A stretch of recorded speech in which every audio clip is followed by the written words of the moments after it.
क्या कभी किसी ने सोचा होगा कि फ्रेंच फ्राइज किसी को अंधा कर सकते हैं, या फिर ये कि दुनिया के सबसे बड़े टेक जीनियस भी अपने ही बनाए एल्गोरिदम को अब पूरी तरह नहीं समझ पाते। चलिए आज हम मिलकर कुछ ऐसी ही छिपी हुई सच्चाइयों की पड़ताल करते हैं जो हमारे शरीर, समाज और यहाँ तक कि पूरे ब्रह्मांड में मौजूद हैं। तो इसी सवाल से शुरू करते हैं, है ना? सुनने में तो ये किसी मजाक जैसा लगता है, लेकिन यकीन मानिए इसका जवाब एक बहुत ही चौंकाने वाली सच्चाई की तरफ ले जाता है। अब देखिए, इस सवाल का जवाब कहीं और नहीं बल्कि हमारी रोजमर्रा की आदतों में, हमारे खाने पीने में ही छिपा है। तो हमारा पहला सेक्शन, पहला खंड उन्हीं खतरों के बारे में है जो हमारे बिल्कुल आसपास हैं, पर हम उन्हें देख ही नहीं पाते। तो हुआ ये कि ब्रिटेन में एक टीनेजर था। उसने सोचा कि शरीर को और क्या चाहिए, बस एनर्जी ही तो चाहिए, और वो तो चिप्स और फ्राइज से बढ़िया मिल रही है। उसने विटामिन्स और मिनरल्स को मतलब फालतू की बात समझकर इग्नोर कर दिया। पर नतीजा बहुत भयानक था। विटामिन ए और बी12 जैसे जो जरूरी न्यूट्रिएंट्स होते हैं, उनकी इतनी ज्यादा कमी हो गई कि उसकी आंखों की नसें परमानेंटली डैमेज हो गई और वो हमेशा के लिए अंधा हो गया।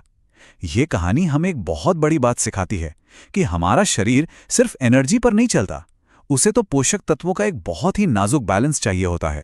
अच्छा, अब आते हैं एक ऐसी गलती पर जो सोशल मीडिया पर आग की तरह फैल गई। एक महिला थी, टेसिका ब्राउन, जिन्हें लोग गोरिल्ला ग्लू गर्ल के नाम से जानने लगे।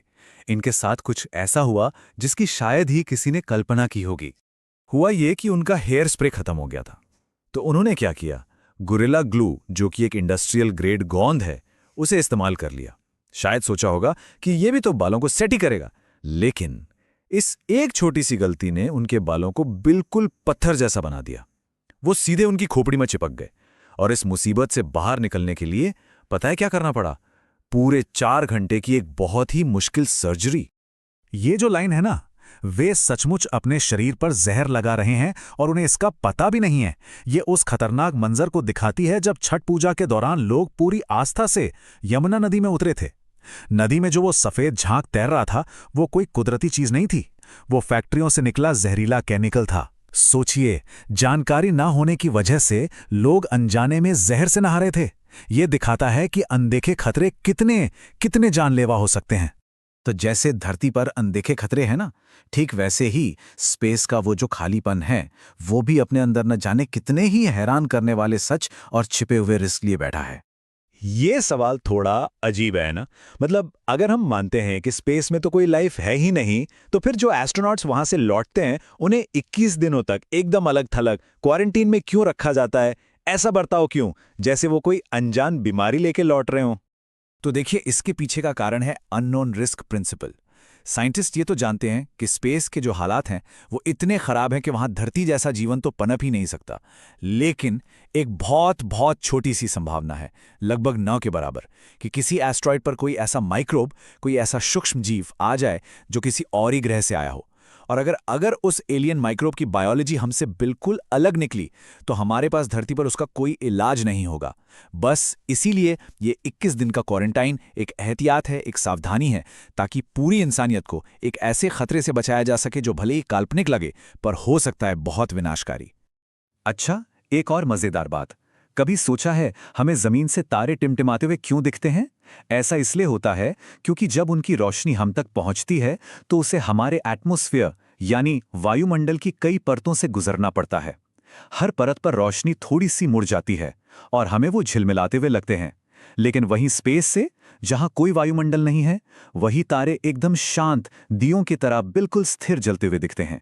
तो चलिए ब्रह्मांड के रहस्यों से वापस धरती पर आते हैं और अब देखते हैं इंसानियत के अंदर छिपे एक ऐसे मैथमेटिकल रहस्य को, एक ऐसे पैटर्न को जो सुनने में लगभग नामुमकिन सा लगता है।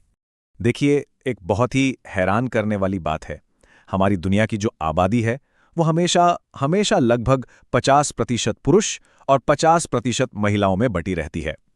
चाहे बड़े बड़े युद्ध हो जाएं, महामारियां आ जाएं, करोड़ों जन्मों के बाद भी ये जो बैलेंस है ये कभी नहीं बिगड़ता। तो सवाल ये उठता है कि अगर किसी बच्चे का जन्म 50-50 चांस है, जैसे सिक्का उछालना, तो फिर कभी ऐसा क्यों नहीं होता कि किसी एक दौर में 75% लड़कियां पैदा हों और सिर्फ 25% लड़के? ये सिर्फ एक इत्तेफाक नहीं है, इसके पीछे एक बहुत गहरा बायोलॉजिकल लॉजिक है। असल में ये अनुपात हमारी प्रजाति को आगे बढ़ाने के लिए सबसे स्टेबल, सबसे स्थिर मैथमेटिकल स्ट्रैटेजी है, जिसे नेचर ने करोड़ों सालों में परफेक्ट किया है। तो एक तरफ तो इंसानियत एक पूरी प्रजाति के तौर पर इतना परफेक्ट बैलेंस बनाए हुए हैं, लेकिन दूसरी तरफ हर इंसान अपने पर्सनल लेवल पर एक दूसरे तरह के बैलेंस के लिए, यानी खुशी के लिए हमेशा संघर्ष करता रहता है। और खुशी की ये जो मायावी, हाथ ना आने वाली फितरत है, इसे समझाने के लिए कई स्पिरिचुअल गुरु एक बहुत ही सिंपल लेकिन बहुत गहरी मिसाल देते हैं। जरा सोचिए, एक पतंगा है जो बल्ब की रोशनी की तरफ भागा चला जा रहा है। वो बस उसके चारों ओर चक्कर काटता रहता है, उसे छूने की कोशिश करता है, लेकिन वो कभी भी उस बल्ब के अंदर जाकर उस रोशनी का हिस्सा नहीं बन सकता। हम इंसान भी तो खुशी को ठीक ऐसे ही खोजते हैं ना। हमें लगता है कि अगली नौकरी, बड़ा घर या और ज्यादा पैसा मिल जाएगा तो हम हमेशा के लिए खुश हो जाएंगे। लेकिन जैसे ही हम उस मंजिल तक पहुंचते हैं, हमारा दिमाग उस नई सिचुएशन का आदी हो जाता है और खुशी का वो टारगेट थोड़ा और आगे खिसक जाता है।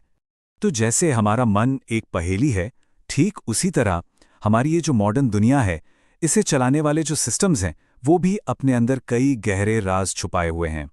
कभी सोचा है कि भारत में कोई सरकारी जासूस बनता कैसे है? देखिए, एक जो आम रास्ता है वो तो है यूपीएससी का मुश्किल एग्जाम पास करना, पुलिस सर्विस में जाना और फिर वहां से सीआईडी या रॉ जैसी खुफिया एजेंसियों का हिस्सा बनना। लेकिन ये सिर्फ एक रास्ता है। जासूसी की इस दुनिया में आने के और भी कई गुप्त रास्ते हो सकते हैं, जिनके बारे में हमें और आपको कभी पता नहीं चलता। अब हम अपने आखिरी पॉइंट पर आते हैं, और इसे समझने के लिए फैंग शब्द को जानना जरूरी है। असल में ये दुनिया की 5 सबसे पावरफुल टेक कंपनियों का एक शॉर्टकट है। फेसबुक यानी मेटा, अमेज़न, एप्पल, नेटफ्लिक्स और गूगल। ये वो कंपनियां हैं जो आज के दौर में ये तय करती हैं कि हम ऑनलाइन क्या देखेंगे, क्या खरीदेंगे और यहाँ तक कि क्या सोचेंगे। और यहीं पर सबसे हैरान कर देने वाली हकीकत सामने आती है। देखिए, इन कंपनियों के जो एल्गोरिदम हैं, उन्हें बनाया तो इंसानों ने ही था, लेकिन अब वो मशीन लर्निंग के जरिए खुद सीखते हैं और खुद ही बदलते जाते हैं। वो हर सेकंड करोड़ों लोगों के डेटा से सीखते हैं और खुद को बेहतर बनाते हैं। इसका मतलब पता क्या है? मतलब ये है कि आज इन कंपनियों के जो टॉप इंजीनियर्स हैं, वो भी पूरी तरह से ये नहीं बता सकते कि उनका एल्गोरिदम कोई एक खास फैसला क्यों ले रहा है। एक तरह से कहें तो इन एल्गोरिदम्स ने अपनी खुद की एक सोचने की शक्ति बना ली है। तो जंक फूड के छिपे खतरे से लेकर स्पेस के अनजाने नियमों तक, खुशी की कभी न खत्म होने वाली खोज से लेकर टेक एल्गोरिदम के रहस्यों तक, एक बात तो साफ है, दुनिया वैसी बिल्कुल नहीं है जैसी हमें ऊपर से दिखती है। और ये बात हमें सोचने पर मजबूर करती है कि ऐसी और कितनी सच्चाइयां हैं और कितनी हकीकतें हैं जो हमारी समझ से आज भी पूरी तरह बाहर हैं।